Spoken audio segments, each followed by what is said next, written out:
باقی کی زندگی تک چھوڑ کر دسترخوان بچھانا شروع کیا. دسترخوان پہلے بھی بچھاتے تھے، اب بھی دسترخوان بچھتا ہے. سخاوت ایسی کہ پورا مال اللہ کی راہ میں. کسی نے امام سے کہا مولا کتنا مال خرچ کر دیتے ہو، کچھ تو بچایا کرو.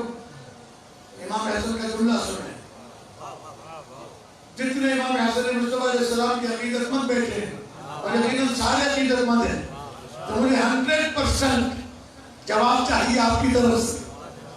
اور وہ ہاتھ اٹھا کے کندھ لوٹے نہیں.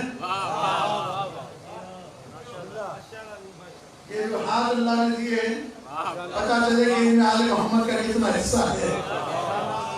جی کہنے لگا سارا مال لٹا دیتے ہو، کچھ تو اپنے لیے بچایا کرو.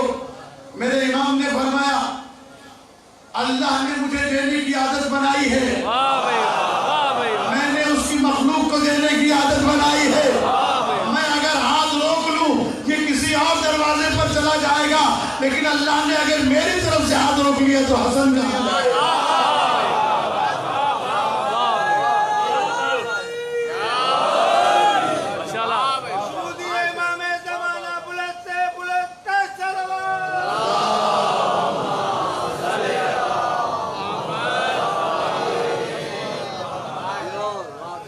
صرف مدینے کے لوگ ہی نہیں،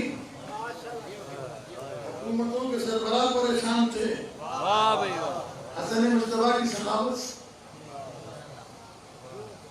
خط لکھا حاکم شام نے.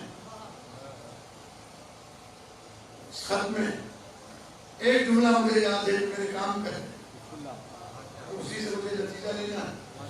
ماشاءاللہ آپ نے اس خوبصورتی کے ساتھ سنا ہے. میں چاہتا ہوں 2-4 باتیں اور آپ کے حوالے کر دوں، ورنہ ٹائم پورا ہو چکا ہے.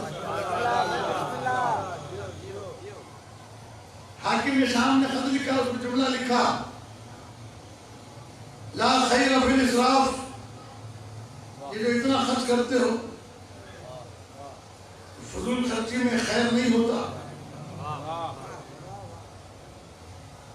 امام نے مزید کچھ نہیں لکھا، اسی کے جملے کے لفظوں کو آگے پیچھے کیا. اسی کو امامت کہتے ہیں. ملوکیت کی طرف سے خط آیا، امامت نے جواب دیا.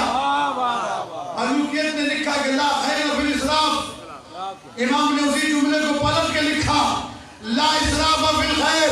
سن حاکم، خیر میں جتنا بھی خرچ کیا جائے